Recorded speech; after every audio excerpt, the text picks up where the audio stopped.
Hello there folks, TaterCat here. Today I will be reviewing The Tattooist of Auschwitz by Heather Morris. It's usually not something I read. I don't read a lot of historical. It says it's based on a true story, so I'm not sure what to classify it as. But I was at an appointment and I finished the thing that I was reading. And instead of wanting to be bored out of my skull, luckily the place has a free library, and so I picked this up. The story follows a man named Lael. I think his last name is Eisenberg. I think his actual name is Ludwig. I don't remember. But his name is Lael, and he decides to take his brother's place in being shipped off because his brother has a wife and kids, so he'd rather go himself because he's just a single guy, so his brother can stay with his family his family.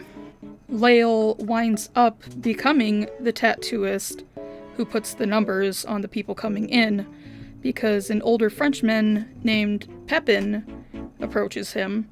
On the ride to Auschwitz, Lael made a friend of a man named Aaron. Lael winds up getting typhus and nearly dies. He even gets thrown onto the dead body cart. Aaron basically raises hell and does manage to get him off, but unfortunately, Aaron is never seen again. The people in the block where the men sleep all help nurse Lael back to health, because he's one of those people that he tries his best to keep other people's morale up, because this whole situation just sucks for everybody. So, Pepin approaches him because of Aaron's determination to save him. He figured that Lael must be something. If Lael was worth going through that much effort to save, why not try to make his life a little easier? Because as the tattooist, they get a little more leniency, they get a little bit more rations, and they have a little bit better quarters to live in. It's because he became the tattooist that he first encounters a woman named Gita, and he just falls in love with her.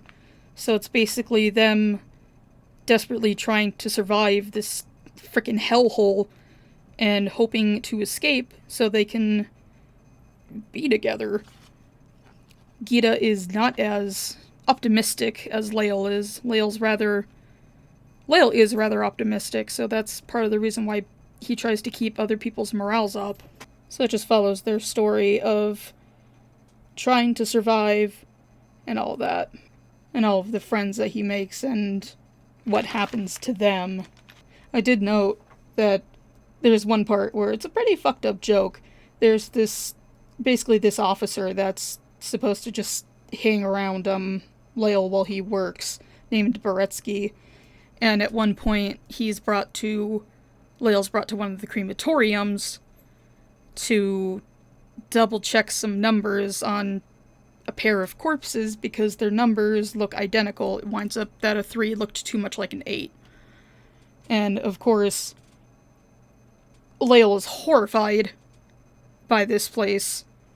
So he runs out. I think he runs out after he clears up the issue and even just vomits, which I think anybody would.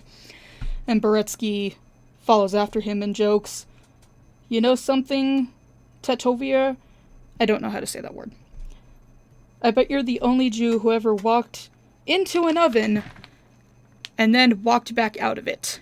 Yikes. Lael is very, very crafty about when he finally gets in a position to where he's of some variant of importance in the camp. He's also, I forgot to mention, the reason why they are fine with keeping him is because he speaks 5 different languages. So that's another reason to keep him around. It's easier to talk to some of the prisoners because obviously more and more people come in, and not all of them speak the same language, so he can translate. So that's another reason why they keep him around. Another thing I can definitely say is thank God that this story has the tact to not write explicit sex scenes. Because that would be the tackiest shit. Because I could see some books doing that, of just writing explicit sex scenes about prisoners in Auschwitz. It's gross. I do think I have to give this a 9 out of 10 because it is a very good book.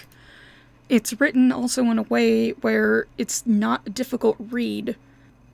So if you're into historical fiction, I would definitely give it a shot, especially if you're a World War II person, because, I don't know, there's a lot of people like that.